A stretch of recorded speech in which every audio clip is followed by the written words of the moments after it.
Do you think that the uncertainty surrounding potential bank stress and the actions being taken by the Federal Reserve is a significant error? Should the Fed have implemented a pause? I'm not sure it's a cardinal mistake. I wouldn't have done it. But I think they're very clear about the whole issue of wanting to separate the acute phase of the banking issue and the chronic phase.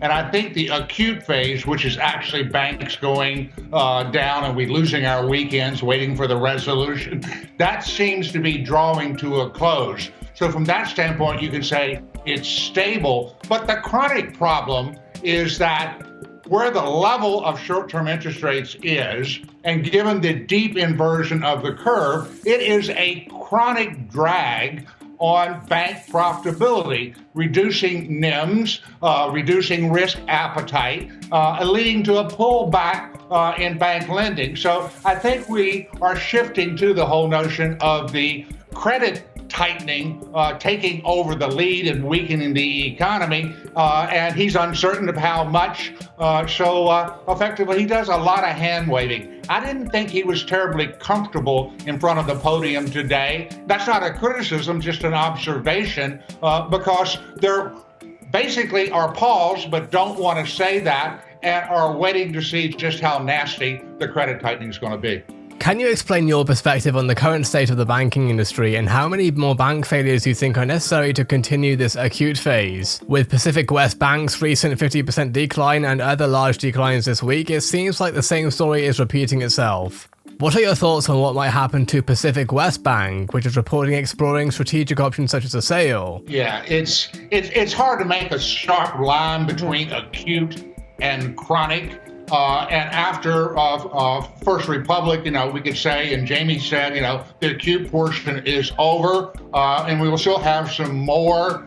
Can they be handled, without us being up all weekend, every weekend, in which case it's a chronic issue. But the real issue, I think, from a policy perspective and how it feeds back into how they handle monetary policy is I think the credit tightening is going to be very meaningful because even if you don't have flight of deposits in a run fashion, I think they will keep walking for the higher rate alternative, which is now a 5% on a money market account. So I think chronic's going to last a fair amount of time, is going to weigh on the economy, and I think the day was the last hike, and the next move will be an ease, and I think that's probably what Powell was stressing the most, is he knows that we think that, and he was pushing back on it.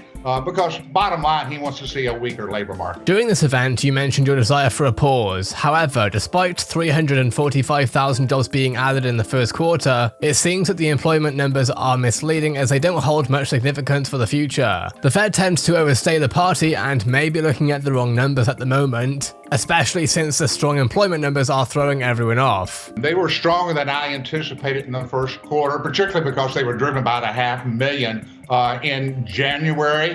And they've been surprised that the labor market has been as stout and sturdy as it has been, and they want it to soften, and that will be the bell ringer for them, that they can actually say, yes, we paused, and not push back so hard on us with respect to the easing that's priced in. But we're not there yet, and meantime, we have this chronic condition that I think is a really tight vice on Main Street lending, if you will.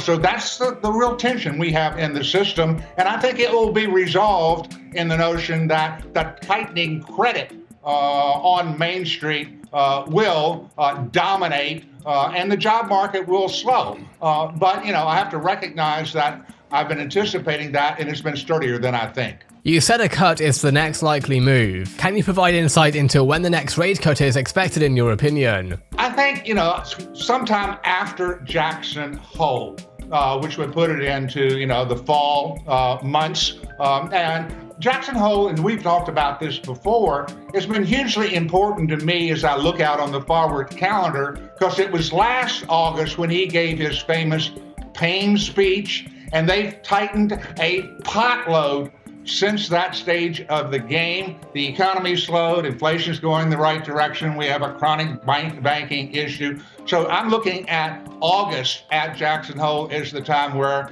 he can give a more fulsome sort of speech about the notion. We are now sufficiently restrictive.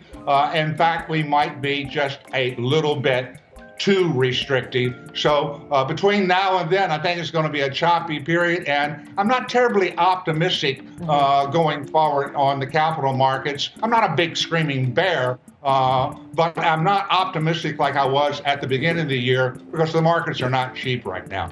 While the acute phase of the banking issue may be stabilizing, the chronic problem of the deep inversion of the curve is having a negative impact on bank profitability. This is because the low short-term interest rates are reducing net interest margins, reducing risk appetite, and leading to a pullback in bank lending. The credit tightening is becoming the main issue affecting the economy, and it is unclear how much of an impact it will have. This uncertainty is causing concern for policymakers and economists alike. The acute and chronic phases of the banking issue are difficult to distinguish, and the credit tightening is likely to persist as a chronic issue that will have negative impact on the economy for some time. It's likely that we've already seen the last rate hike, and the next move by policymakers will be to ease monetary policy. While the Fed is pushing back on the idea that the next move will be to ease, the weakening labor market is a cause for concern, and easing may become necessary. According to Professor Paul, the employment numbers in the first quarter were stronger than he anticipated, especially because they were driven by about 500,000 jobs in January. He believes that the labor market has been surprisingly robust, and this may be causing confusion and uncertainty among analysts and policymakers. He believes that the Fed wants the job market to soften so they can pause and not push back too hard on easing that's priced in. However, he thinks that the job market is not yet soft enough for the Fed to take action. He sees a chronic banking issue as a tight vice on Main Street lending, causing tension in the system. He believes that this issue will dominate and that the job market will slow down as a result. Therefore, he thinks that the next move by the Fed will be a cut sometime after Jackson Hole, which is in the 4 months. He sees Jackson Hole as a crucial event because it was last August when the Fed gave its famous pain speech, and then they have tightened a lot since then. He believes that the Fed may recognize that they are now sufficiently restrictive, if not a little too restrictive. He's not very optimistic about the capital markets going forward. He does not see the markets as being cheap right now, and he believes that the period between now and Jackson Hole will be choppy. Whilst he's not a big screaming bear, he is less optimistic than he was at the beginning of the year.